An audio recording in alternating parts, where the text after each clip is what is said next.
ദൈവനാമത്തിന് മഹത്വം ഉണ്ടാവട്ടെ. ബൈബിൾ അപഗ്രഥന പഠനത്തിൽ ഈ ക്ലാസ്സിൽ നാം അപ്പോസ്തലനായ പൗലോസ് കൊലോസ്യർക്ക് എഴുതിയ ലേഖനമാണ് പരിശോധിക്കുന്നത്. ബൈബിളിലെ 51-ാമത്തെ പുസ്തകം, പുതിയ നിയമത്തിൽ 12-ാമത്തെ പുസ്തകം. അപ്പോസ്തലനായ പൗലോസിൻ്റെ കാരാഗ്രഹ ലേഖനങ്ങളിൽ 3-ാമത്തേതാണ് കൊലോസ്യ ലേഖനം. AD 62 റോമൻ കാരാഗ്രഹത്തിൽ നിന്നാണ് ഈ ലേഖനം എഴുതിയത്. എഫേസ് ലേഖനം, ഫിലിപ്പി ലേഖനം, കൊലോസ്യ ലേഖനം, ഇത് മൂന്നും കൂടെ ഒരുമിച്ചെടുത്താൽ അതൊരു ത്രിത്വമാണ് എന്ന് വേണമെങ്കിൽ പറയാം.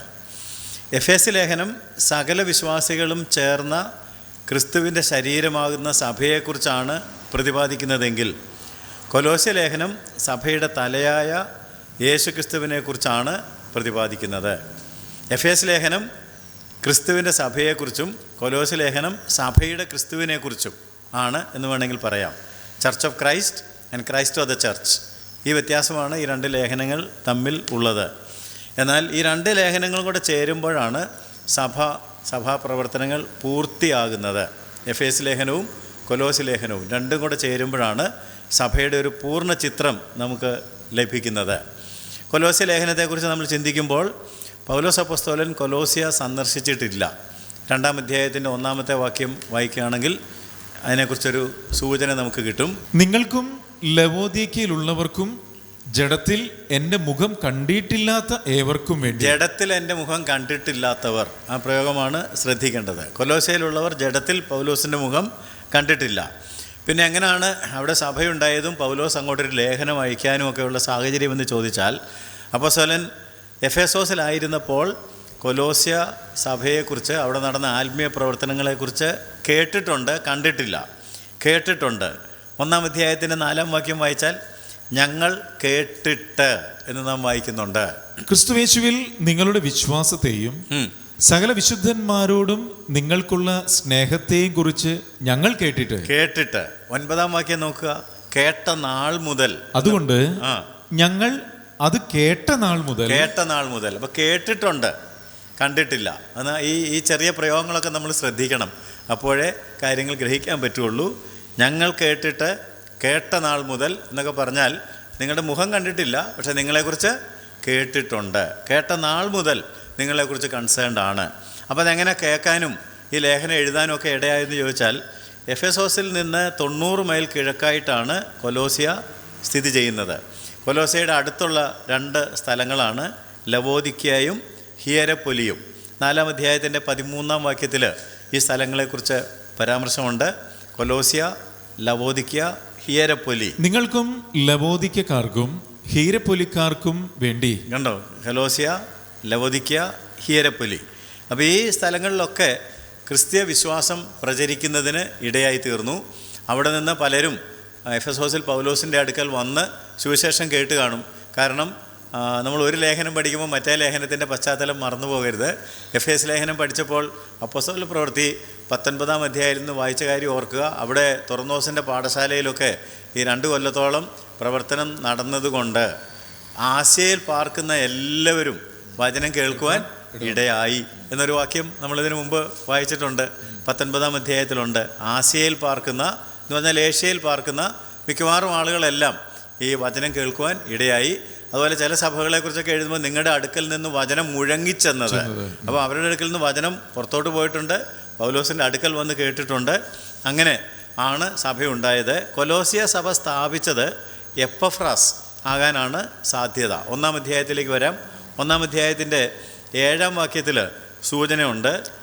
ഇങ്ങനെ നിങ്ങൾ ഞങ്ങളുടെ പ്രിയ സഹവൃത്യനായ എപ്പഫ്രാസിനോട് പഠിച്ചിട്ടുണ്ടല്ലോ. നിങ്ങൾ എപ്പഫ്രാസിനോട്, നിങ്ങളെ ഞാൻ പഠിപ്പിച്ചിട്ടുണ്ടല്ലോ എന്നല്ല പറഞ്ഞത്, ശ്രദ്ധിച്ചോ. നിങ്ങൾ എപ്പഫ്രാസിനോട് പഠിച്ചിട്ടുണ്ടല്ലോ. Why? Because he was the minister there. അവിടുത്തെ ശുശ്രൂഷകൻ എപ്പഫ്രാസ് ആയിരുന്നു. അദ്ദേഹമാണ് ആ സഭയ്ക്ക് നാന്ദി കുറിച്ചത്. അതുകൊണ്ട് പഠിച്ചിട്ടുണ്ടല്ലോ.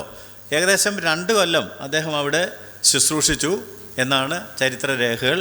ആ സഭയിലെ മറ്റൊരു പ്രധാനപ്പെട്ട അംഗമാണ് ഫിലെമോൻ. നമ്മൾ ഫിലെമോൻ എഴുതിയ ലേഖനം ഇനി പഠിക്കാനുണ്ട്. ഫിലെമോൻ ആ സഭയിലെ അംഗമായിരുന്നു.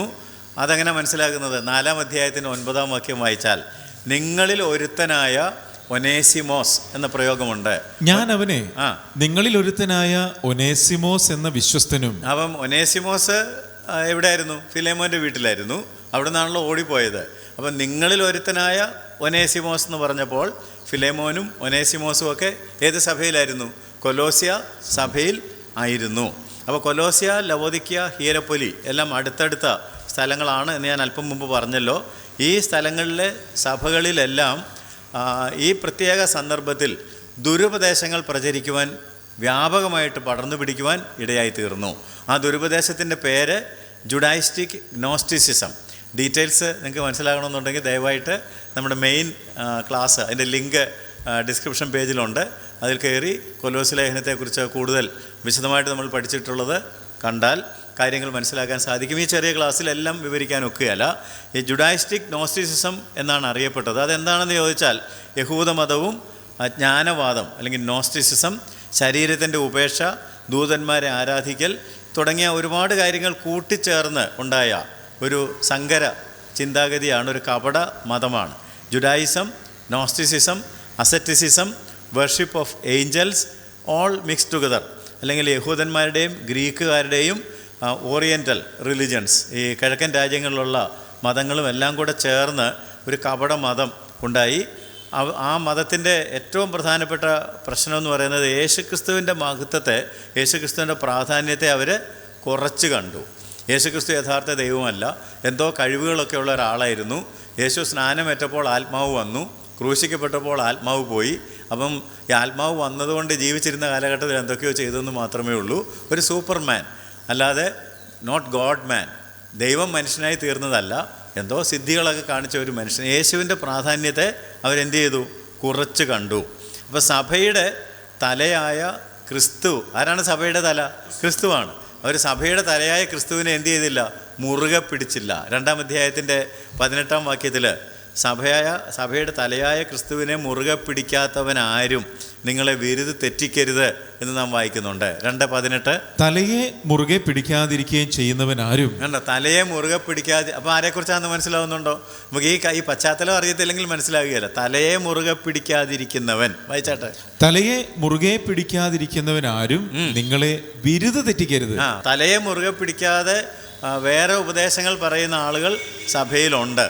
അപ്പോൾ ഈ ലേഖനം ഈ സിദ്ധാന്തങ്ങളെ ഖണ്ഡിച്ച് വിശ്വാസികളെ അല്ലെങ്കിൽ സഭയെ ക്രിസ്തുവിൽ ഉറപ്പിക്കാനായിട്ടാണ് പൗലോസ് ഈ ലേഖനം എഴുതിയിട്ടുള്ളത്. ദുരുപദേശങ്ങൾക്കെതിരെയാണ്.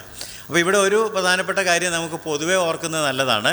എല്ലാ കപട മതങ്ങളും, കൾട്ട് ഗ്രൂപ്പുകൾ, കപട മതം എന്ന് പറഞ്ഞാൽ കൾട്ട് ഗ്രൂപ്പ്, എല്ലാ കൾട്ട് ഗ്രൂപ്പുകളും കപട മതങ്ങളും ക്രിസ്തുവിൻ്റെ പ്രാധാന്യത്തെയാണ് കുറച്ച് കാണുന്നത്. മനസ്സിലാവുന്നുണ്ടോ? എന്നിട്ട് ആ മതം സ്ഥാപിച്ച ആളുടെ പ്രാധാന്യത്തെ ഉയർത്തി കാണിക്കും. You got the point? കപട മതത്തിൽ എന്താ സംഭവിക്കുന്നത് വെച്ചാൽ ആ മതത്തിൻ്റെ വെളിപ്പാടുകൾ കൊണ്ടുവന്ന ഒരാളുണ്ടാകും. അതുകൊണ്ട് ബൈബിൾ സെയ്സോ എന്ന് പറയുകയല്ല, അവർ ലീഡർ സെയ്സോ. ഞാൻ ആരുടെയും പേര് പറയുന്നില്ല. ഞങ്ങളുടെ നേതാവ് ഇങ്ങനെ പറഞ്ഞു. പക്ഷേ യഥാർത്ഥത്തിൽ പറയേണ്ടത് എന്താണ്? The Bible says so. യേശുക്രിസ്തു ഇങ്ങനെ പറഞ്ഞു, അപ്പോസ്തലന്മാരിങ്ങനെ പറഞ്ഞു, വേദപുസ്തകത്തിൽ ഇങ്ങനെ ഉണ്ട്, അങ്ങനെയല്ലേ പറയേണ്ടത്? ആദിമ സഭയിൽ ഇങ്ങനെയായിരുന്നു. അതിന് പകരം അവരെല്ലാം പറയുന്നത് എന്താണെന്ന് ചോദിച്ചാൽ, ഞങ്ങളുടെ ഈ സഭ സ്ഥാപിച്ച, ഞങ്ങളുടെ ഈ മതം സ്ഥാപിച്ച ആൾ ഇങ്ങനെ പറഞ്ഞു. അപ്പോൾ യേശുക്രിസ്തുവിൻ്റെ പ്രാധാന്യത്തെ കുറച്ച് കാണിക്കുന്നതാണ് കപടമതം, കൾട്ട് എന്നുള്ള കാര്യം അറിഞ്ഞിരിക്കണം. നമുക്ക് കൊലോസ്യ ലേഖനത്തിലേക്ക് വരാം. കൊലോസ്യ ലേഖനം നമ്മെ പഠിപ്പിക്കുന്ന ഏറ്റവും പ്രധാനപ്പെട്ട കാര്യം എന്താണെന്ന് ചോദിച്ചാൽ, ക്രിസ്തുവാണ് നമ്മുടെ ജീവൻ, നമ്മുടെ ജീവനായ ക്രിസ്തു എന്ന് 3-ാം അധ്യായത്തിൻ്റെ 4-ാം വാക്യത്തിലുണ്ട്. എന്ന് വായിച്ചാട്ടെ. 3:4. നമ്മുടെ ജീവനായ ക്രിസ്തു. അത്രയും മതിയല്ലോ. അവർ ലൈഫ് ഈസ് ക്രൈസ്റ്റ്. നമ്മുടെ ജീവനായ ക്രിസ്തു. നമുക്ക് നമ്മിൽ തന്നെ ജീവനില്ല, എന്നാൽ അവനിൽ ജീവൻ ഉണ്ടായിരുന്നു. അവൻ നമ്മുടെ അകത്തേക്ക് വന്നപ്പോഴാണ് നമ്മുടെ ജീവനായ ക്രിസ്തു. ആ ക്രിസ്തുവിൽ നമ്മൾ ആകുകയാണെന്നുണ്ടെങ്കിൽ നാം പരിപൂർണരായി തീരും. 2-ാം അധ്യായത്തിൻ്റെ 10-ാം വാക്യത്തിൽ നാം അത് വായിക്കുന്നുണ്ട്. എല്ലാ വാഴ്ചയ്ക്കും അധികാരത്തിനും തലയായ അവനിൽ നിങ്ങൾ പരിപൂർണരായിരിക്കുന്നു. നിങ്ങൾക്ക് അല്ലാതെ ഒരു പരിപൂർണതയില്ല. അവൻ പരിപൂർണനാണ്. നിങ്ങൾ അവനിലായി, അവൻ്റെ ജീവൻ നിങ്ങളിലായാൽ നിങ്ങൾ അവനിൽ പരിപൂർണരാണ്. You are complete, you are perfect in him, not out of him. അവന് പുറത്ത് അങ്ങനെ ഒരു പെർഫെക്ഷൻ നമുക്ക് ഇല്ല. അതുകൊണ്ട് ക്രിസ്തീയ ജീവിതം എന്താണ് എന്ന് ചോദിച്ചാൽ, എനിക്ക് തോന്നുന്നു ഇന്ന് ക്രിസ്തീയ ജീവിതം എന്താണെന്ന് ചോദിച്ചാൽ ഒരുപാട് പേർക്ക് കൺഫ്യൂഷനാണെന്ന് തോന്നുന്നു. ക്രിസ്തീയ ജീവിതം ഒരു വിശ്വാസ പ്രമാണം ആചരിക്കുന്നതല്ല. എല്ലാവർക്കും വിശ്വാസ പ്രമാണമുണ്ട്. ആ വിശ്വാസ പ്രമാണം ആചരിക്കുന്നതല്ല ക്രിസ്തീയ ജീവിതം. കുറേ ഉപദേശങ്ങൾ പാലിക്കുന്നതല്ല. എല്ലാ സഭക്കാർക്കും എന്തുണ്ട്? ഉപദേശങ്ങളുണ്ട്. നിങ്ങളുടെ സഭ എന്താ വിശ്വസിക്കുന്നത് ചോദിച്ചാൽ അവർക്ക് 7 or 8 പറയാൻ കാണും. ആ ഉപദേശങ്ങളൊക്കെ പാലിക്കുകയാണെങ്കിൽ മെമ്പർഷിപ്പ് എടുക്കുമ്പോൾ തന്നെ തരുമല്ലോ, ഇതാണ് ഈ സഭയുടെ ഉപദേശം, അത് സമ്മതമാണെങ്കിൽ ഒപ്പിട്ട് കൊടുക്കണം. അങ്ങനെ കുറേ ഉപദേശങ്ങൾ പാലിക്കുന്നതല്ല ക്രിസ്തീയ വിശ്വാസം അല്ലെങ്കിൽ ക്രിസ്തീയ ജീവിതം എന്ന് പറയുന്നത്. ഒരു പ്രത്യേകതര ആരാധനാ രീതി ഫോളോ ചെയ്യുന്നതും അല്ല ക്രിസ്തീയ ജീവിതം. എന്താണ് ക്രിസ്തീയ ജീവിതം? വിശ്വാസ പ്രമാണം ആചരിക്കുന്നതല്ല, ഒരു പ്രത്യേകതരം ആരാധനാ രീതി പിന്തുടരുന്നതല്ല, ഒരു പ്രത്യേക തരത്തിലുള്ള ഉപദേശം ഫോളോ ചെയ്യുന്നതല്ല. പിന്നെന്താണ്? ക്രിസ്തു നിങ്ങളിൽ ആകുന്നതാണ്. ക്രിസ്തു നമ്മളിലേക്ക് വന്നിട്ട് ക്രൈസ്റ്റ് ലിവിങ് ഇൻ യു. നിങ്ങൾ ക്രിസ്തുവിൽ, ക്രിസ്തു നിങ്ങളിൽ. ഗലാത്യ ലേഖനത്തിൽ നിന്നൊരു വാക്യം കടമെടുക്കുകയാണെങ്കിൽ ഗലാത്യർ 4:19 പൗലോസ് ദുരുപദേശമൊക്കെ വന്നപ്പോൾ പറഞ്ഞു, ക്രിസ്തു നിങ്ങളിൽ ഉരുവാകുവോളം. ക്രിസ്തു നിങ്ങളിൽ ഉരുവാകുവോളം ഞാൻ പ്രസവ വേദനപ്പെടുന്നു. ഞാൻ പിന്നെയും പ്രസവ വേദനപ്പെടുന്നവരാണ്. എന്താണ് ക്രിസ്ത്യൻ ലൈഫ് എന്ന് ചോദിച്ചാൽ ക്രിസ്തു നമ്മിൽ ഉരുവാകണം. നമ്മൾ ഇതിനു മുമ്പ് പഠിച്ച ഫിലിപ്പിയ ലേഖനത്തിൽ എനിക്ക് ക്രിസ്തുവിനെ നേടണം, അവനിൽ ഇരിക്കണം എന്നൊക്കെ പറഞ്ഞപ്പോൾ ഇതാ ഉദ്ദേശിച്ചത്, ക്രിസ്തു എന്നിൽ ഉരുവാകണം. ഞാൻ സ്വയമായിട്ട് എൻ്റെ കുറേ ആശയങ്ങളിൽ ജീവിക്കുകയല്ല, ക്രിസ്തു എന്നിൽ, ക്രിസ്തുവിൻ്റെ ജീവൻ നമ്മളിൽ വന്നിട്ട് നാം ക്രിസ്തുവിലും ക്രിസ്തു നമ്മിലും. അത് നടക്കുമോ എന്ന് ചോദിച്ചാൽ അതൊരു മാർമിക സത്യമാണ്. ക്രിസ്തു എന്നിൽ, ഞാൻ ക്രിസ്തുവിൽ. അതൊരു മർമ്മമാണ്. അത് ദൈവത്തിന് മാത്രം, ദൈവത്തിൻ്റെ പരിശുദ്ധാത്മാവിന് മാത്രം കഴിയുന്നൊരു കാര്യമാണ്. 1-ാം അധ്യായത്തിൻ്റെ 27-ാം വാക്യത്തിൽ എന്താ നാം വായിക്കുന്നത്? മഹത്വത്തിൻ്റെ പ്രത്യാശയായ ക്രിസ്തു നിങ്ങളിൽ ഇരിക്കുന്നു. മഹത്വത്തിന്റെ പ്രത്യാശയായ ക്രിസ്തു നിങ്ങളിൽ ഇരിക്കുന്നു. Christ in you, the hope of glory. മഹത്വത്തിന്റെ പ്രത്യാശയായ ക്രിസ്തു നിങ്ങളിൽ ഇരിക്കുന്നു. നമ്മളെവിടെ ഇരിക്കുന്നു? നമ്മൾ അവനിലിരിക്കുന്നു. ഇതാണ് മർമ്മം എന്ന് ഞാൻ പറഞ്ഞത്. ക്രിസ്തു എന്നിലിരിക്കുന്നു, ഞാൻ അവനിൽ ഇരിക്കുന്നു. അവനെ പിരിഞ്ഞ് നമുക്കൊന്നും ചെയ്യാനായിട്ട് കഴിയത്തില്ല. യേശുക്രിസ്തു ഈ ലോകത്തിലായിരുന്നപ്പോൾ യോഹന്നാൻ്റെ സുവിശേഷം 15-ാം അധ്യായം പരിചയമുണ്ടെങ്കിൽ കൃത്യമായിട്ട് യേശു പഠിപ്പിച്ചു. ഒരു ഉപമ വഴിയാണ് പഠിപ്പിച്ചത്. എന്താ? എന്നിൽ വസിച്ചിട്ടല്ലാതെ നിങ്ങൾക്ക് കായ്പാൻ ഒന്നും കഴിയത്തില്ല. 15:4 എന്നിൽ വസിപ്പിൻ, ഞാൻ നിങ്ങളിലും വസിക്കും. കൊമ്പിന് മുന്തിരിവള്ളിയിൽ വസിച്ചിട്ടല്ലാതെ, കൊമ്പിന് മുന്തിരിവള്ളിയിൽ വസിച്ചിട്ടല്ലാതെ സ്വയമായി കായ്പാൻ കഴിയാത്തതുപോലെ എന്നിൽ വസിച്ചിട്ടല്ലാതെ നിങ്ങൾക്ക് കഴിയുകയില്ല. അടുത്ത വാക്യം കൂടെ വായിക്കണം. എന്നിൽ വസിച്ചിട്ടല്ലാതെ നിങ്ങൾക്ക് കഴിയുകയില്ല എന്ന് പറഞ്ഞാൽ the very life of the wine and the branch, അല്ലെ? മുന്തിരിവള്ളിയുടെയും ശാഖയുടെയും ജീവൻ ഒന്നാകണം. മുന്തിരിവള്ളിയും, എന്നിട്ട് 5-ാം വാക്യത്തിൽ പറഞ്ഞു, ഞാൻ മുന്തിരിവള്ളിയും നിങ്ങൾ കൊമ്പുകളുമാകുന്നു. ഒരുത്തൻ എന്നിലും ഞാൻ അവനിലും വസിക്കുന്നുവെങ്കിൽ അവൻ വളരെ ഫലം കായ്ക്കും. എന്നെ പിരിഞ്ഞ് നിങ്ങൾക്ക് ഒന്നും ചെയ്യുവാൻ കഴിയുകയില്ല. This is Christian life. ഇതാണ് ക്രിസ്തീയ ജീവിതം എന്ന് പറയുന്നത്. നമുക്കിഷ്ടമുള്ളതെല്ലാം ചെയ്തേച്ച് ക്രിസ്തുവിൻ്റെ പേരും ക്രിസ്തുവിൻ്റെ നാമവും ഒക്കെ കടമെടുക്കുന്നതല്ല. Christ in me, I in Christ. ഞാൻ ക്രിസ്തുവിൽ, ക്രിസ്തു എന്നിൽ. ഇതൊരു വലിയ മാർമിക സത്യമാണ്. അതല്ലാതെ ഞാൻ ഈ കാര്യങ്ങളെല്ലാം വിശ്വസിക്കുന്നു, ഈ ഉപദേശങ്ങളാണ് ഞങ്ങൾ ഫോളോ ചെയ്യുന്നത്, ഞങ്ങളുടെ ആരാധന മറ്റുള്ള ആരാധനയേക്കാൾ വ്യത്യാസമുള്ളതാണ്. നോ, അതല്ല ക്രിസ്തീയ ജീവിതം എന്ന് നാം കൃത്യമായിട്ട് അറിഞ്ഞിരിക്കേണ്ടതാണ്. അങ്ങനെയാണെന്നുണ്ടെങ്കിൽ കൊലോസി ലേഖനത്തിലെ പ്രധാനപ്പെട്ട ചിന്ത എന്താണെന്നറിയാമോ? 2-ാം അധ്യായത്തിൻ്റെ 9-ാം വാക്യത്തിൽ അവനിലല്ലോ ദൈവത്തിന്റെ സർവസമ്പൂർണതയും ദേഹരൂപമായി വസിക്കുന്നത്. അവനിലല്ലോ ദൈവത്തിന്റെ സർവസമ്പൂർണതയും ദേഹരൂപമായി വസിക്കുന്നത്. എന്തിനാ അത് പറഞ്ഞതെന്ന് ചോദിച്ചാൽ അടുത്ത വാക്യത്തിൽ പറയുകയാണ്, അവനിൽ നിങ്ങൾ പരിപൂർണർ. എല്ലാ വാഴ്ചയ്ക്കും അധികാരത്തിനും തലയായ അവനിൽ നിങ്ങൾ പരിപൂർണരായിരിക്കുന്നു. നിങ്ങൾ അവനിൽ ദൈവത്തിന്റെ സമ്പൂർണത. നിങ്ങൾ അവനിലായാൽ നിങ്ങൾക്ക് അവനിൽ ഒരു പരിപൂർണതയിലേക്ക് വരാൻ സാധിക്കും. അതിൻ്റെ കാരണം 1:18 പറഞ്ഞു, സകലത്തിലും അവൻ മുമ്പൻ ആകേണ്ടതിന്. He's preeminent. അവനാണ് എല്ലാറ്റിലും 1-ാം സ്ഥാനത്ത്, മുമ്പിൽ നിൽക്കുന്നത്. അവൻ സഭ എന്ന ശരീരത്തിന്റെ തലയുമാകുന്നു. സകലത്തിലും താൻ മുൻപനാകേണ്ടതിന്. 3:11 പറഞ്ഞു, ക്രിസ്തു അത്രേ എല്ലാവരിലും എല്ലാമാകുന്നു. Christ is all and in all. ക്രിസ്തു അത്രേ എല്ലാവരിലും എല്ലാമാകുന്നു. അപ്പൊ ഇതാണ് ഈ പുസ്തകത്തിന്റെ പ്രധാനപ്പെട്ട ചിന്ത. ക്രിസ്തുവിനെ വിട്ടിട്ട് ഒരു അസ്തിത്വമില്ല. ക്രിസ്തുവാണ് എല്ലാറ്റിലും എല്ലാം. അവൻ നമ്മിൽ, നാം അവനിൽ. അപ്പോൾ ഈ പരിപൂർണതയിലേക്ക് നമുക്ക് എത്താൻ കഴിയാത്തത്, ഈ ലേഖനങ്ങളുടെ തന്നെ പ്രോഗ്രഷൻ നോക്കിയാൽ എത്ര ബ്യൂട്ടിഫുൾ ആണെന്ന് നോക്കിയേ. ഞാൻ റോമാലേഖനം മുതൽ കൊലോസ് ലേഖനം വരെ നിങ്ങളെ ഒന്ന് ഓടിച്ചു കൊണ്ടുവരികയാണെന്നുണ്ടെങ്കിൽ റോമാലേഖനത്തിലാണ് നമ്മൾ നീതീകരിക്കപ്പെടുന്നത്, അല്ലേ? നീതിമാൻ ആരുമില്ല, ഒരുത്തൻ പോലും, എല്ലാവരും പാപം ചെയ്തു, എന്നാൽ നിങ്ങൾക്ക് ക്രിസ്തുയേശുവിൽ ജസ്റ്റിഫിക്കേഷൻ, നീതീകരണമുണ്ട്.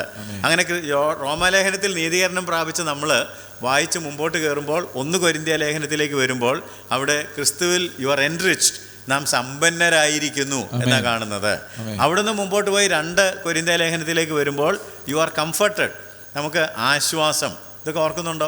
സർവ്വാശ്വാസവും നൽകുന്ന ദൈവം.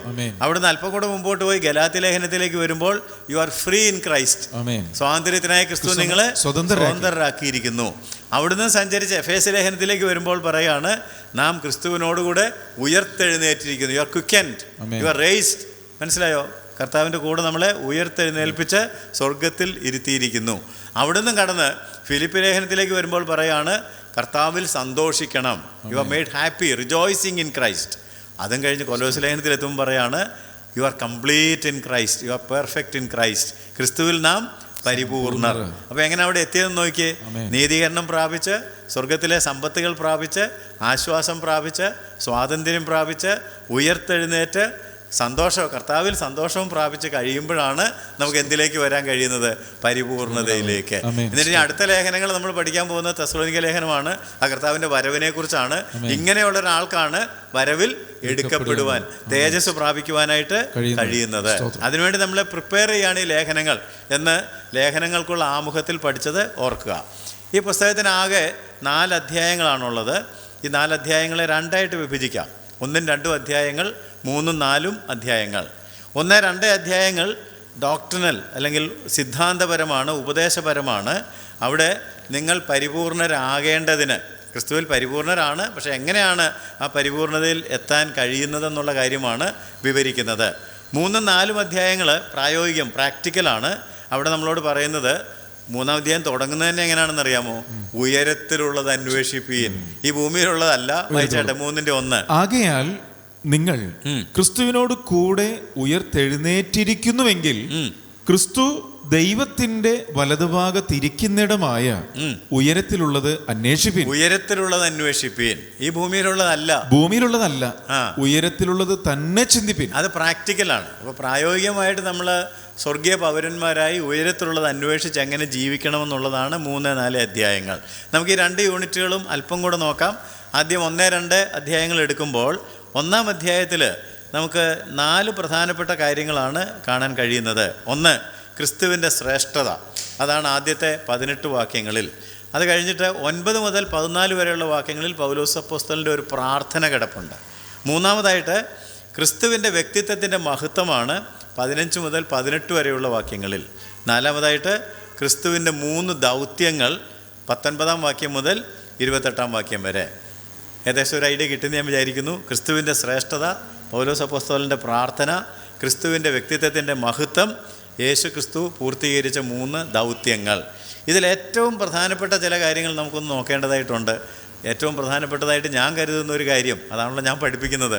1-ാം അധ്യായത്തിൻ്റെ 15 മുതൽ 18 വരെയുള്ള വാക്യങ്ങൾ നോക്കിയാൽ യേശു ക്രിസ്തുവിൻ്റെ വ്യക്തിത്വത്തിൻ്റെ മഹത്വം 7 പ്രത്യേകതകൾ അവിടെ എടുത്തു പറയുകയാണ്. നമുക്ക് 15-ാം വാക്യത്തിലേക്ക് വരികയാണെന്നുണ്ടെങ്കിൽ ഞാൻ നമ്പർ 1, 2 എന്നിങ്ങനെ പറയാം. വായിച്ചോ 15-ാം വാക്യം. അവൻ അദൃശ്യനായ ദൈവത്തിന്റെ പ്രതിമയും. അത് 1-ാമത്തെ പ്രത്യേകത, അവൻ അദൃശ്യനായ ദൈവത്തിന്റെ പ്രതിമ.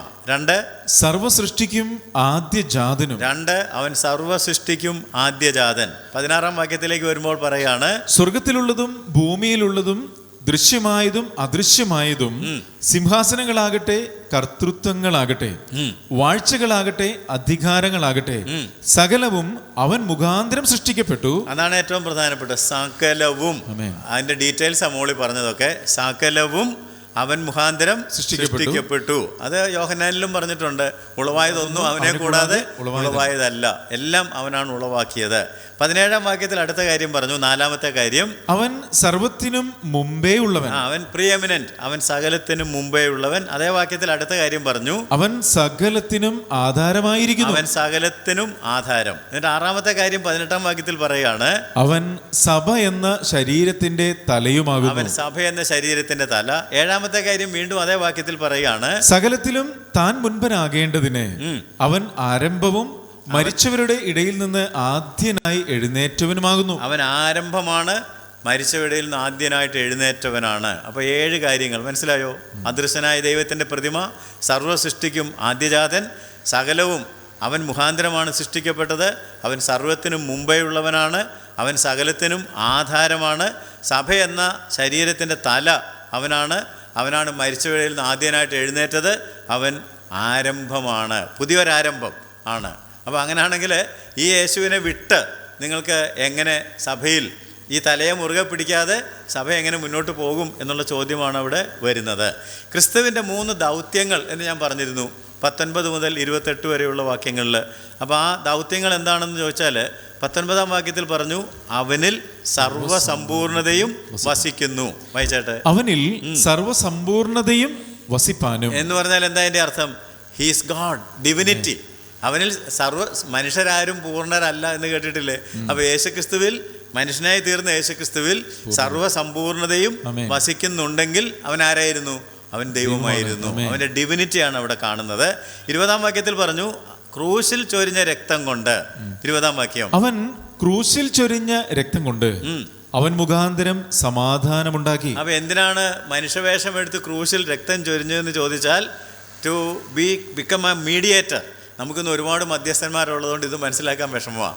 ദൈവവും മനുഷ്യനുമായ ഒരുത്തൻ ദൈവത്തിൻ്റെയും മനുഷ്യരുടെയും ഇടയ്ക്ക് നിന്നെങ്കിൽ മാത്രമേ മനുഷ്യരെ ദൈവത്തോട് സമാധാനത്തിലാക്കുവാൻ, ബന്ധിപ്പിക്കുവാൻ കഴിയുകയുള്ളൂ. അപ്പോൾ 1-ാമത്തെ കാര്യം, അവൻ ദൈവമാണ്, അവനിലാണ് സർവ്വസമ്പൂർണതയും വസിക്കുന്നത്.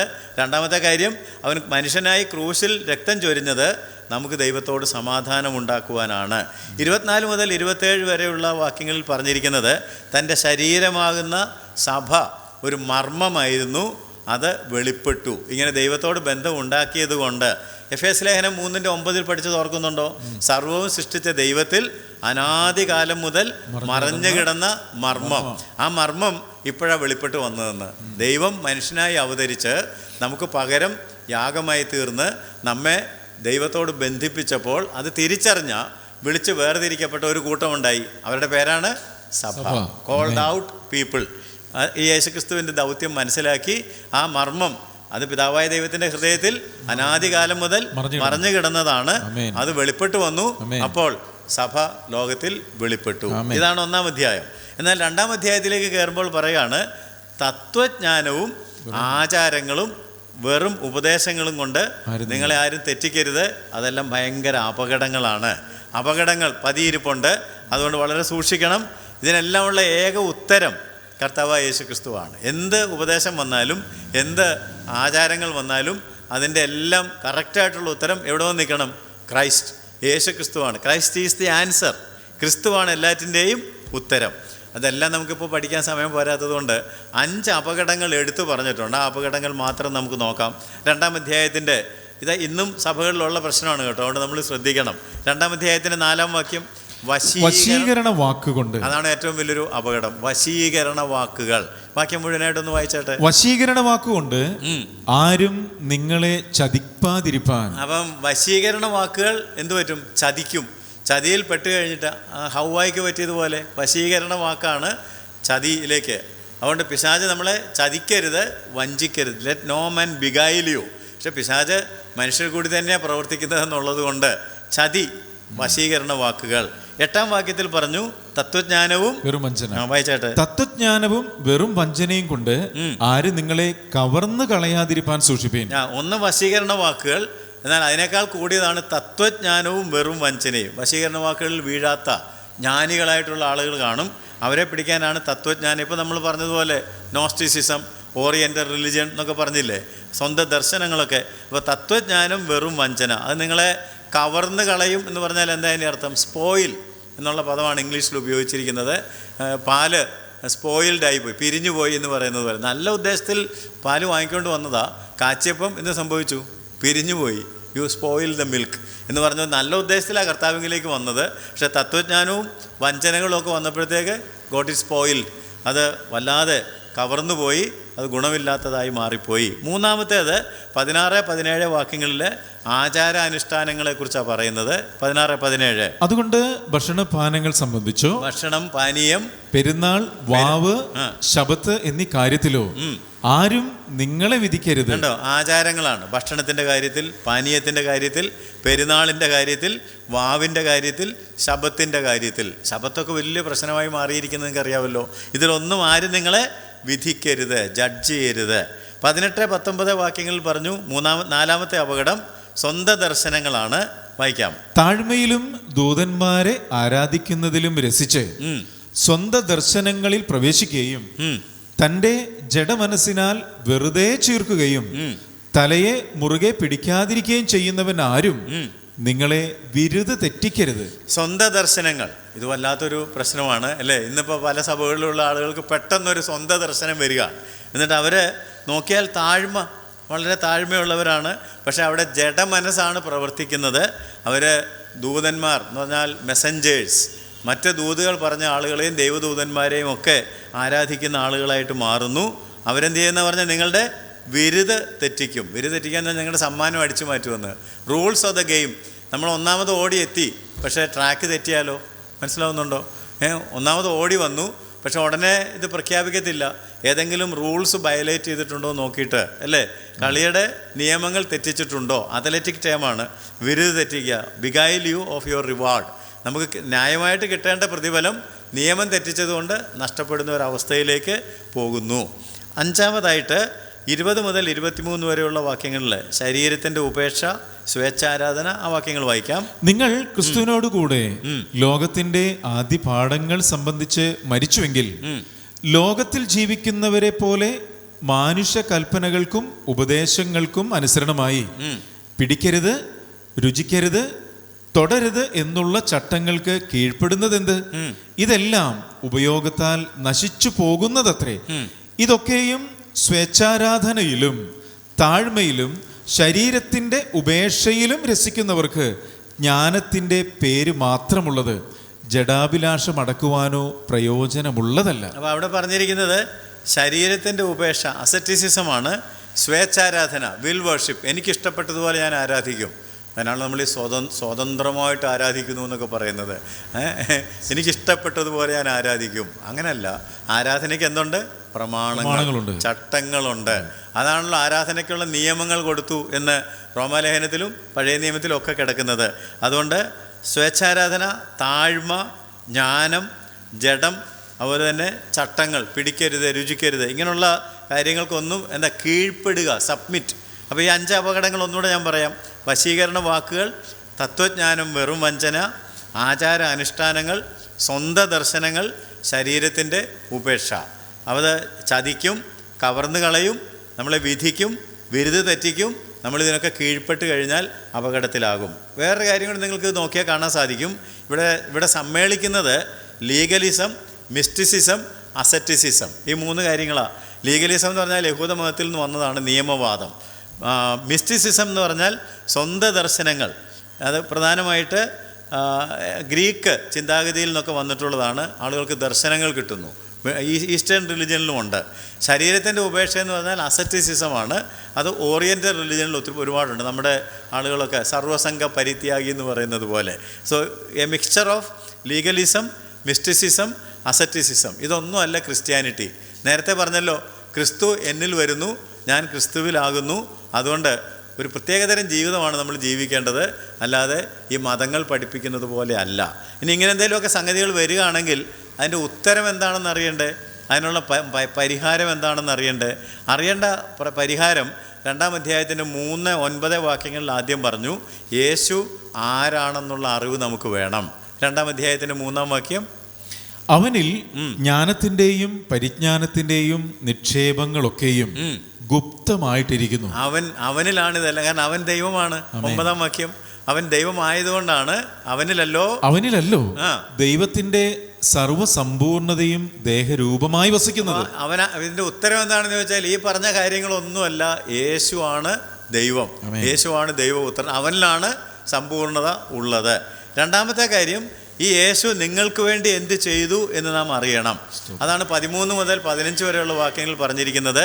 അവൻ നമ്മെ ജീവിപ്പിച്ചു, ക്യുക്കൻഡസ് അല്ലേ. അവൻ നമ്മെ ഈ നമ്മുടെ ആദാമ്യ പ്രകൃതത്തെ മരിപ്പിച്ചിട്ട് ഒരു പൊതുജീവൻ നമുക്ക് തന്നിട്ട് നമ്മെ ഉയർത്തെഴുന്നേൽപ്പിച്ചു. എന്നിട്ട് മൂന്നാമത്, യേശുക്രിസ്തുവിൽ വിശ്വസിക്കുന്ന നിങ്ങൾ ആരാണ് എന്ന് നിങ്ങൾക്ക് അറിവ് വേണം. പിടികിട്ടു? യേശു ആരാണ്? ദൈവമാണ്. യേശു നിങ്ങൾക്ക് വേണ്ടി എന്ത് ചെയ്തു? അവൻ നിങ്ങളെ മരിച്ചടക്കി ഉയർത്തെഴുന്നേൽപ്പിച്ച് പുതിയൊരാളാക്കി. ആ യേശുവിൽ വിശ്വസിക്കുന്ന നിങ്ങളിപ്പോൾ ആരാണ്? നിങ്ങൾ ക്രിസ്തുവിൽ പരിപൂർണരാണ്. You are complete in him. 2-ാം അധ്യായത്തിൻ്റെ 10 മുതൽ 12 വരെ. 10-ാം വാക്യം മാത്രം പല പ്രാവശ്യം വായിച്ചു, ഒന്നുകൂടെ വായിച്ചു. എല്ലാ വാഴ്ചയ്ക്കും അധികാരത്തിനും തലയായ അവനിൽ നിങ്ങൾ പരിപൂർണരായിരിക്കുന്നു. നിങ്ങൾ ഉയർത്തെഴുന്നേറ്റവരായതുകൊണ്ട് പരിപൂർണർ. പരിപൂർണർ എന്ന് പറഞ്ഞപ്പോൾ ആളുകൾക്ക് ഭയങ്കര ഒരു പ്രശ്നം കേട്ടോ. നമ്മൾ എക്സ്പ്ലെയിൻ ചെയ്തിട്ടുണ്ട് നേരത്തെ. സോ ലിങ്കിൽ കയറി ഡീറ്റെയിൽസ് കാണുക. എങ്കിലും ചുരുക്കത്തിൽ പറയുകയാണെങ്കിൽ, ഒരു ശിശു ജനിച്ചു കഴിഞ്ഞാൽ അത് പരിപൂർണമാണ്. അതിനകത്ത് അതിന് കൈയും കാലും ഹാർട്ടും കിഡ്നിയും എല്ലാം ഇല്ലേ? അതിന് എന്തെങ്കിലും വെച്ച് പിടിപ്പിക്കണോ? പരിപൂർണമാണ്. പക്ഷേ അതെന്ത് ചെയ്യണം? വളരാനുണ്ട്. പരിപൂർണതയും വളർച്ചയും തമ്മിൽ കൂട്ടിക്കുഴയ്ക്കരുത്. കുഞ്ഞുങ്ങൾ ജനിക്കുന്നവർ അവരിൽ തന്നെ പരിപൂർണരാണ്. പക്ഷേ കാലിന് ബലം വെച്ചിട്ടില്ല, കൈക്ക് ബലം വെച്ചിട്ടില്ല, തല ഉറച്ചിട്ടില്ല അല്ലേ? ശ്വാസം ഇനിയും എടുക്കുന്ന ലങ്സ് വികസിക്കാനുണ്ട്, അത് നമുക്കുണ്ട്. അപ്പോൾ നമ്മൾ ക്രിസ്തുവിൽ പരിപൂർണരാണ്. But we need to grow into maturity. അത് നമ്മൾ മനസ്സിലാക്കണം. അതുകൊണ്ട് 4-ാമത്തെ കാര്യം, യേശുവിൽ വിശ്വസിച്ച നമ്മൾ ഓരോരുത്തരും എന്ത് ചെയ്യണം? ഈ സ്റ്റെപ്സ് ഒന്ന് ഫോളോ ചെയ്തേ. യേശു ആരാണ്? ദൈവമാണ്. യേശു നമുക്ക് വേണ്ടി എന്ത് ചെയ്തു? പാപപരിഹാരം ഉണ്ടാക്കി നമ്മെ ഉയർത്തെഴുന്നേൽപ്പിച്ചു. യേശുവിൽ വിശ്വസിക്കുന്ന നമ്മളാരാണ്? നമ്മൾ പുതുതായി ജനിച്ച് ഉയർത്തെഴുന്നേറ്റ ജീവനുള്ളവരായതുകൊണ്ട് വി ആർ കംപ്ലീറ്റ്. നമ്മൾ പരിപൂർണ്ണ. പക്ഷെ നമുക്ക് മെച്യൂരിറ്റി വേണമെങ്കിൽ നമ്മൾ ചിലതൊക്കെ ചെയ്യാനുണ്ട്. എന്ത് ചെയ്യണം? 2-ാം അധ്യായത്തിൻ്റെ 6-7 വാക്യങ്ങൾ. അവനെ കൈക്കൊണ്ടതുപോലെ അവൻ്റെ കൂട്ടായി വായിച്ചാട്ടെ. ആകയാൽ നിങ്ങൾ കർത്താവായ ക്രിസ്തുയേശുവിനെ കൈക്കൊണ്ടതുപോലെ. ഇനിയാണ് ചെയ്യേണ്ട കാര്യങ്ങൾ പറയാൻ പോകുന്നത്. അവനെ കൈക്കൊണ്ടു, അവന്റെ കൂട്ടായ്മയിൽ നമ്മൾ അവനിലായി, അവൻ നമ്മിലായി. ഫസ്റ്റ് സ്റ്റെപ്പ്, അവന്റെ കൂട്ടായ്മയിൽ നടപ്പീൻ. അവനിൽ വേരൂന്നിയും ആത്മീക വർധന പ്രാപിച്ചും. അപ്പൊ 2-ാമത്തെ കാര്യം, അവനിൽ വേരൂന്നണം, ആത്മീയ വർധന പ്രാപിക്കണം. നിങ്ങൾക്ക് ഉപദേശിച്ച് തന്നതിനൊത്തവണ്ണം വിശ്വാസത്താൽ ഉറയ്ക്കണം, സ്തോത്രത്തിൽ കവിഞ്ഞുമിരിപ്പീൻ. അപ്പൊ 3-4 കാര്യങ്ങൾ അവിടെ പറഞ്ഞു. അവനെ കൈക്കൊണ്ടു, ഇനി അവന്റെ കൂട്ടായ്മയിൽ നടക്കണം. അവിടെ കുഴപ്പം. നമ്മൾ അവനെ കൈക്കൊണ്ടിട്ട് പിന്നെ നമ്മളോട് ഇപ്പം ഏത് കൂട്ടായ്മയിലാന്ന് ചോദിച്ചാൽ വർഗീസ് സാറിൻ്റെ കൂട്ടായ്മയിലാണ് അല്ലേ? വേറെ ആരുടെയും പേര് ഞാൻ പറയുന്നില്ല. അല്ലെങ്കിൽ ഇന്ന സഭയുടെ അല്ല. അവനെ കൈക്കൊണ്ടെങ്കിൽ അവൻ്റെ കൂട്ടായ്മയിൽ നടക്കണം. പിന്നെ അവനിൽ വേരൂന്നണം, അവനിൽ നിന്ന് ആത്മീയ വർധന പ്രാപിക്കണം, വിശ്വാസത്തിൽ ഉറയ്ക്കണം, സ്തോത്രത്തിൽ കവിയണം. ശരിക്കും നമ്മൾ ഈ കൊലോസ് ലേഖനം പഠിക്കുകയാണെന്നുണ്ടെങ്കിൽ വിശ്വാസികളുടെ ജീവൻ മുഴുവൻ ക്രിസ്തുവിലാണ്. All the life we have as Christians is the life in him. അവനിൽ മാത്രം. ഞാൻ ചില വാക്യങ്ങൾ ശ്രദ്ധയിൽ കൊണ്ടുവന്നാൽ 2-ാം അധ്യായത്തിന്റെ 6-ാം വാക്യം ഇപ്പോൾ അവന്റെ കൂട്ടായ്മയിൽ നടക്കുക, അവന്റെ കൂട്ടായ്മയിൽ നടപ്പിൻ. 7-ാം വാക്യത്തിൽ അവനിൽ വേരൂന്നിയും അവനിൽ നിന്ന് ആത്മീയ വർധന പ്രാപിച്ചും. 10-ാം വാക്യത്തിൽ അവനിൽ പരിപൂർണർ, അവനിൽ നിങ്ങൾ പരിപൂർണരായിരിക്കുന്നു. 2:20 ക്രിസ്തുവിനോട് കൂടെ മരിച്ചു. നിങ്ങൾ ക്രിസ്തുവിനോട് കൂടെ ലോകത്തിന്റെ ആദ്യ പാഠങ്ങൾ സംബന്ധിച്ച് മരിച്ചു. 3:1 ക്രിസ്തുവിനോട് കൂടെ ഉയർത്തെഴുന്നേറ്റു. നിങ്ങൾ ക്രിസ്തുവിനോട് കൂടെ ഉയർത്തെഴുന്നേറ്റിരിക്കുന്നു. 3-ാം അധ്യായത്തിന്റെ 3-ാം വാക്യത്തിൽ ക്രിസ്തുവിനോട് കൂടെ ദൈവത്തിൽ മറഞ്ഞു. നിങ്ങളുടെ ജീവൻ ക്രിസ്തുവിനോട് കൂടെ ദൈവത്തിൽ മറഞ്ഞിരിക്കുന്നു. ഇനിയത്താണ് ഏറ്റവും പ്രധാനപ്പെട്ട 4-ാം വാക്യത്തിൽ പറയുകയാണ്, ഇങ്ങനെയൊക്കെ സംഭവിച്ചിട്ടുണ്ടെങ്കിൽ അവനോട് കൂടെ തേജസ്സിൽ വെളിപ്പെടും. ആമേൻ. നമ്മുടെ കർത്താവ്, നമ്മുടെ ജീവനായ ക്രിസ്തു വെളിപ്പെടുമ്പോൾ നിങ്ങളും അവനോട് കൂടെ തേജസ്സിൽ വെളിപ്പെടും. അവനോട് കൂടെ തേജസ്സിൽ വെളിപ്പെടണമെങ്കിൽ ഈ മോളിൽ പറഞ്ഞ കാര്യങ്ങളൊക്കെ നടന്നിരിക്കണം. എന്ത്? അവന്റെ കൂട്ടായ്മയിൽ നടക്കണം, അവനിൽ വേരൂന്നി വളരണം, അവനിൽ നിന്ന് ആത്മീയ വർധന പ്രാപിക്കണം, അവനിലാണ് പരിപൂർണത ഇരിക്കുന്നത്. അവനോടുകൂടെ മരിച്ച് അവനോടുകൂടെ ഉയർത്തെഴുന്നേറ്റ് അവനോടുകൂടെ ദൈവത്തിൽ മറഞ്ഞിരിക്കുന്നവരാണ് അവനോടുകൂടെ തേജസ്സിൽ വെളിപ്പെടുന്നത്. In him dwelleth all the fullness of godhead. അവനിലാണ് ദൈവത്തിൻ്റെ സർവ്വസമ്പൂർണതയും ദേഹരൂപമായി വസിക്കുന്നത്. അതുകൊണ്ട് അവനോട് ചേരണമെന്നുള്ള കാര്യത്തിൽ ഒരു വിട്ടുവീഴ്ചയും ഉണ്ടാകാൻ പാടില്ല. ഇതാണ് 1-2 അധ്യായങ്ങൾ. 3-4 അധ്യായങ്ങളിൽ വാസ്തവത്തിൽ പറഞ്ഞേക്കുന്നത് എന്താണെന്ന് ചോദിച്ചാൽ, ഈ അനുഭവം നമ്മുടെ ജീവിതത്തിൽ കൊണ്ടുവരാനായിട്ട് നമുക്ക് കുറേ ഉത്തരവാദിത്തങ്ങൾ. നമുക്ക് ഇഷ്ടമില്ലാത്തൊരു ഭാഗം അല്ലേ? നമുക്ക് ഈ തിയറി കേട്ടിരിക്കാൻ നല്ല ഇഷ്ടമാണ്. എന്നാൽ നമുക്ക് ഒരുപാട് ഉത്തരവാദിത്തങ്ങളുണ്ട്. ഞാൻ ആ ഉത്തരവാദിത്തങ്ങൾ നിങ്ങളുടെ ശ്രദ്ധയിൽ കൊണ്ടുവരട്ടെ. ഒരു 10 ഉത്തരവാദിത്തങ്ങളെങ്കിലും ഉണ്ട് കേട്ടോ. 3-4 അധ്യായങ്ങൾ നോക്കുകയാണെങ്കിൽ 3-ാം അധ്യായത്തിൻ്റെ വാക്യങ്ങൾ ഇവിടെ വായിക്കുന്നില്ല, അതൊന്ന് കേട്ടാൽ മതി. 3-ാം അധ്യായത്തിൻ്റെ 1 മുതൽ 4 വരെയുള്ള വാക്യങ്ങളിൽ ദൈവപുത്രനോടുള്ള ബന്ധത്തിൽ പറഞ്ഞില്ലേ, ഇപ്പം നമ്മുടെ ജീവിതം മുഴുവൻ ആരോടുള്ള ബന്ധത്തിലാണ്? ദൈവപുത്രനായ യേശു ക്രിസ്തുവിനോടുള്ള ബന്ധത്തിലാണെങ്കിൽ ഇപ്പോൾ ദൈവപുത്രൻ എവിടെ ഇരിക്കുന്നത്? ഇപ്പോൾ എൻ്റെ ഹൃദയത്തിലുണ്ട്, പക്ഷേ എവിടെ ഉണ്ട്? സ്വർഗത്തിൽ, ഉയരത്തിൽ, പിതാവിൻ്റെ വലത്തുഭാഗത്ത്. അപ്പോൾ എവിടെയുള്ളത് ചിന്തിക്കണം? നമ്മുടെ ഒന്നാമത്തെ ഉത്തരവാദിത്വം ഉയരത്തിലുള്ളത് ചിന്തിക്കുക, ഉയരത്തിലുള്ളത് അന്വേഷിക്കുക. രണ്ടാമത് 3-ാം അധ്യായത്തിൻ്റെ 5 മുതൽ 12 വരെയുള്ള വാക്യങ്ങളിൽ വ്യക്തി ജീവിതത്തിൽ ഞാൻ എന്താ ചെയ്യേണ്ടതെന്ന് ചോദിച്ചാൽ, ഈ ഭൂമിയിലുള്ള എൻ്റെ അവയവങ്ങളെ മരിപ്പിക്കണം, ഈ ലോകത്തിലുള്ളതൊക്കെ വിട്ടുകളയണം, പഴയ മനുഷ്യനെ ഉരിഞ്ഞു കളയണം, പുതിയ മനുഷ്യനെ ധരിക്കണം. അത് ഞാൻ ചെയ്യേണ്ട കാര്യമാണ്. ഇനി മറ്റ് വിശ്വാസികളോടുള്ള ബന്ധത്തിൽ 3-13 മുതൽ 15 വരെയുള്ള വാക്യങ്ങളിൽ മറ്റ് വിശ്വാസികളുമായിട്ട് ഇടപെടുമ്പോൾ എന്തുണ്ടാവും എന്നറിയാമോ? വഴക്കും അഭിപ്രായ വ്യത്യാസങ്ങളൊക്കെ ഉണ്ടാകും. അപ്പോൾ എന്ത് ചെയ്യണം? പൊറുക്കണം, ക്ഷമിക്കണം, സ്നേഹം ധരിക്കണം, സമാധാനം പാലിക്കണം, നന്ദിയുള്ളവരായിരിക്കണം. ഇതെല്ലാം വാക്യങ്ങൾക്കകത്തുണ്ട് കേട്ടോ. നമുക്ക് സമയരാഹിത്യം കൊണ്ട് ഞാനെല്ലാം വിവരിക്കുന്നില്ല. ഇനി ദൈവവചനത്തോടുള്ള ബന്ധത്തിൽ എന്ത് ചെയ്യണം? 3-16 പറഞ്ഞു, ദൈവവചനം ഐശ്വര്യമായി നിങ്ങളുടെ ഉള്ളിൽ വസിക്കണം, സകല ജ്ഞാനത്തോടും കൂടെ ഐശ്വര്യമായി നിങ്ങളിൽ വസിക്കണം. ദൈവവേലയോടുള്ള ബന്ധത്തിൽ സകലവും യേശുക്രിസ്തുവിൻ്റെ നാമത്തിൽ ചെയ്യുക, സ്തോത്രം പറഞ്ഞുകൊണ്ടിരിക്കുക. 3-17 3-18 മുതൽ 21 വരെയുള്ള വാക്യങ്ങളിൽ വീട്ടിലെ ബന്ധങ്ങൾ. വീട്ടിലെ ബന്ധം എന്ന് പറഞ്ഞാൽ മനസ്സിലായോ? ഭാര്യ, ഭർത്താവ്, മക്കൾ, മാതാപിതാക്കൾ എന്നുള്ള ബന്ധത്തിൽ നമ്മൾ ചെയ്യേണ്ട ഒരുപാട് ഉത്തരവാദിത്തങ്ങളുണ്ട്. ഭാര്യ ഭർത്താവിന് കീഴടങ്ങണം, ഭർത്താവ് ഭാര്യയെ സ്നേഹിക്കണം, മാതാപിതാക്കന്മാർ മക്കളെ കോപിപ്പിക്കരുത്, മക്കൾ മാതാപിതാക്കന്മാരെ അനുസരിക്കണം. കണ്ടോ? ഇനി അടുത്തതായിട്ട് ജോലിയോടുള്ള ബന്ധത്തിൽ നമ്മൾ ജോലിക്കൊക്കെ പോകുന്നവരാണെങ്കിൽ 3-ാം അധ്യായത്തിൻ്റെ 22 മുതൽ 25 വരെയും 4-ാം അധ്യായത്തിൻ്റെ 1-ാം വാക്യത്തിലും ജോലിയോടുള്ള ബന്ധത്തിൽ ഏകാഗ്രതയോടെ കർത്താവിനെ പോലെ നാം നമ്മുടെ യജമാനന്മാരെ കാണുകയും പ്രതിഫലം ക്രിസ്തു തരും എന്ന് വിചാരിച്ച് ക്രിസ്തുവിനെ സേവിക്കുന്നത് പോലെ ജോലി ചെയ്യണം. 4-ാം അധ്യായത്തിൻ്റെ 2, 3, 4 വാക്യങ്ങളിൽ പ്രാർത്ഥനാ ജീവിതത്തിൽ എന്ത് ചെയ്യണം? പ്രാർത്ഥനയിൽ ഉറ്റിരിക്കണം, സ്തോത്രത്തോടെ അതിൽ ജാഗരിക്കണം. 4-ാം അധ്യായത്തിൻ്റെ 5, 6 വാക്യങ്ങൾ നോക്കുമ്പോൾ പുറത്തുള്ളവരോട്, അവിശ്വാസികളായിട്ടുള്ള ആളുകളോട് ഇടപെടുമ്പോൾ എങ്ങനെ വേണം? ജ്ഞാനത്തോടെ, നമ്മുടെ വാക്കുകൾ കൃപയോടുകൂടിയതായിരിക്കണം, ഉപ്പിനാൽ രുചി വരുത്തിയതായിരിക്കണം. എല്ലാം ഒരുപോലെ അല്ല എന്നർത്ഥം. ഇനി 10-ാമതായിട്ട് 4-ാം അധ്യായത്തിൻ്റെ 7 മുതൽ 18 വരെയുള്ള വാക്യങ്ങൾ മറ്റ് ശുശ്രൂഷകന്മാരോടും ക്രിസ്തീയ നേതാക്കന്മാരോടും വേലയോടുമുള്ള ബന്ധത്തിൽ എന്തു വേണം? സ്നേഹം, സഹകരണം, സഹവർത്തിത്വം. ഇങ്ങനെ 10 ഉത്തരവാദിത്തങ്ങൾ ഈ 2 അധ്യായങ്ങളിലുണ്ട്. ദയവായിട്ട് ഇടയ്ക്കൊക്കെ ഈ ഉത്തരവാദിത്തങ്ങളൊന്ന് നോക്കുന്നത് നല്ലതാണ്. ദൈവപുത്രനോടുള്ള ബന്ധത്തിൽ, വ്യക്തി ജീവിതത്തിൽ, മറ്റ് വിശ്വാസികളോട്, ദൈവവചനത്തോട്, ദൈവവേലയോട്, വീട്ടിലുള്ള ആളുകളോടുള്ള ബന്ധം, ജോലിയോടുള്ള ബന്ധം, പ്രാർത്ഥനാ ജീവിതം, അവിശ്വാസികളോടുള്ള ഇടപാടുകൾ, മറ്റ് ശുശ്രൂഷകന്മാരോടും ശുശ്രൂഷയോടുമുള്ള ബന്ധം. അത് കൃത്യമായിട്ട് ഈ വാക്യങ്ങൾ വെച്ച് നോക്കിയാൽ നിങ്ങൾക്ക് മനസ്സിലാക്കാം. അത് കൃത്യമായിട്ട് പാലിച്ചാൽ ജയകരമായൊരു ക്രിസ്തീയ ജീവിതം, തേജസ്സിൽ വെളിപ്പെടുന്ന ഒരു ക്രിസ്തീയ ജീവിതം നയിക്കുവാൻ നമുക്ക് കഴിയും. അവസാനമായിട്ട് ഈ പുസ്തകത്തിൽ നമ്മൾ കാണുന്ന മറ്റൊരു പ്രധാനപ്പെട്ട കാര്യം എന്താണെന്ന് ചോദിച്ചാൽ 4-ാം അധ്യായത്തിലാണ് അത് കാണുന്നത്. പൗലോസിൻ്റെ ശുശ്രൂഷയുമായി ബന്ധപ്പെട്ട 10 നേതാക്കന്മാരുടെ പേരുകളും അവരെക്കുറിച്ചുള്ള ചില പരാമർശങ്ങളും. അപ്പോൾ പൗലോസ് ഒറ്റയ്ക്കല്ല ഈ വേല ചെയ്തത്, തൻ്റെ കൂടെ നമ്മൾ അവസാനം പറഞ്ഞ് നിർത്തിയ ദൗത്യം ഓർക്കുന്നുണ്ടോ? മറ്റ് ശുശ്രൂഷകന്മാരോടും ക്രിസ്തീയ നേതാക്കന്മാരോടും വേലയോടുമുള്ള ബന്ധം. അപ്പോൾ ഈ പൗലോസിന് അങ്ങനെ ബന്ധം ഉണ്ടായിരുന്നു. ഞാൻ ഒരു 10 പേരുടെ പേര് കാണിച്ചു തരാം. 7-ാം വാക്യത്തിൽ തിഹിക്കോസ് ഉണ്ടോ എന്ന് നോക്കിയാട്ടെ. 7-ാം വാക്യം ഒന്ന് വായിച്ചേ.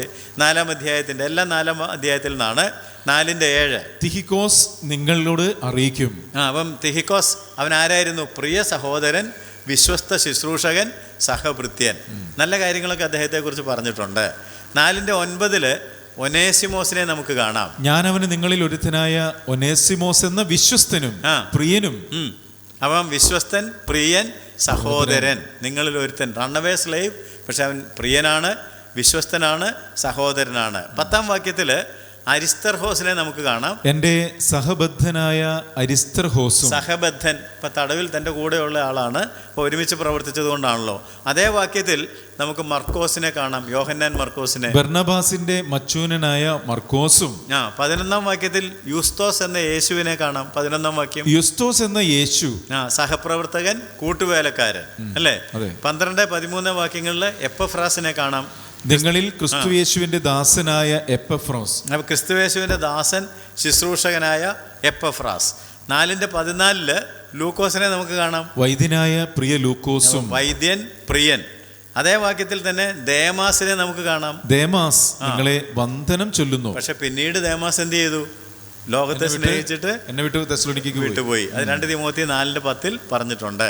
4-ാം അധ്യായത്തിന്റെ 16-17 വാക്യങ്ങളിൽ അർഹിപ്പോസിനെ നമുക്ക് കാണാം. അർഹിപ്പോസ് 4:16-17. നിങ്ങളുടെ ഇടയിൽ ഈ ലേഖനം വായിച്ചു തീർന്ന ശേഷം ലവോദിക്യ സഭയിൽ കൂടെ വായിപ്പിക്കുകയും ലവോദിക്കയിൽ നിന്നുള്ളത് നിങ്ങളും വായിക്കുകയും ചെയ്യുവിൻ. അർഹിപ്പോസിനോട് കർത്താവിൽ ലഭിച്ച ശുശ്രൂഷ നിവർത്തിപ്പാൻ നോക്കണം എന്ന് പറവിൻ. അപ്പൊ എന്തായി പറഞ്ഞതിന്റെ അർത്ഥം എന്ന് ചോദിച്ചാൽ, എപ്പഫ്രാസിന്റെ അസാന്നിധ്യത്തിൽ കൊലോസ്യയിൽ ശുശ്രൂഷകനായിട്ടിരുന്ന ആളാണ് ആര്? അർഹിപ്പോസ്. ഇത് ഫിലെമോൻ എഴുതിയ ലേഖനം 1 അധ്യായമുള്ളൂ. 2-ാം വാക്യം വായിച്ചാൽ അവിടെ അർക്കിപ്പോസ് എന്നാണ് പറഞ്ഞിരിക്കുന്നത്. രണ്ടും ഒരാൾ തന്നെയാണ്. ഇംഗ്ലീഷിൽ സ്പെല്ലിംഗ് വ്യത്യാസമില്ല. മലയാളത്തിൽ അർഹിപ്പോസും അർക്കിപ്പോസും രണ്ടും ഒരാൾ തന്നെയാണ്. അപ്പം ഈ ഫിലെമോൻ അവിടെ ശുശ്രൂഷകനായിട്ടിരിക്കുന്ന കാര്യം പറയുമ്പോൾ വായിച്ചാട്ടെ. ഫിലെമോൻ എന്ന നിനക്കും സഹോദരിയായ അപ്പിയയ്ക്കും ഞങ്ങളുടെ സഹപടനായ അർക്കിപ്പോസിനും. അപ്പോൾ അർക്കിപ്പോസ്, ഹി വാസ് മിനിസ്റ്റർ ദെയർ. എപ്പഫ്രാസിന്റെ അസാന്നിധ്യത്തിൽ കൊലോസ്യയിൽ ശുശ്രൂഷിച്ചിരുന്ന ആളാണ് അർഹിപ്പോസ് അല്ലെങ്കിൽ അർക്കിപ്പോസ്. ഇനി 10-ാമത്തായിട്ട് 15-ാം വാക്യത്തിൽ നുംഫയെ നമുക്ക് കാണാം. 15-ാം വാക്യം, ലവോദിക്കയിലെ സഹോദരന്മാർക്കും നുംഫയ്ക്കും അവളുടെ വീട്ടിലെ സഭയ്ക്കും വന്ദനം ചൊല്ലുവിൻ. നുംഫയുടെ വീട്ടിൽ ഒരു സഭയുണ്ട്. അപ്പോൾ 10 പേരുടെ പേര് കണ്ടോ? തിഹിക്കോസ്, ഒനേസിമോസ്, അരിസ്തർഹോസ്, മർക്കോസ്, യൂസ്തോസ് എന്ന യേശു, എപ്പഫ്രാസ്, ലൂക്കോസ്, ദേമാസ്, അർഹിപ്പോസ്, നുംഫെ.